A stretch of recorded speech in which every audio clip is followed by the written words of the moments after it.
বাংলাদেশের ঢাকাস্থ টঙ্গী-তুরাগ নদীর তীরে প্রতি বছরের প্রথম দিকেই এক বিশাল গণজামায়াত লক্ষ্য করে থাকে বাংলাদেশের মানুষ, যেখানে বাংলাদেশের মুসলিম উম্মাহ একত্রিত হয়ে এক বিশাল গণজামায়াত গড়ে তোলে,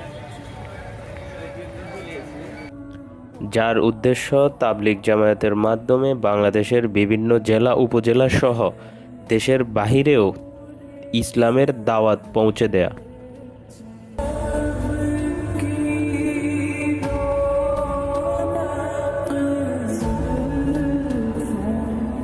যার পাশাপাশি 3 দিনের ইজতেমা শেষে এখানকার আখেরি মুনাজাতকে অত্যন্ত গুরুত্বের সহকারে দেখে বাংলাদেশের ধর্মপ্রাণ মানুষ।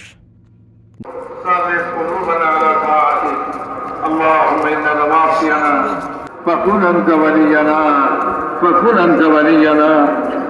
أنت ولينا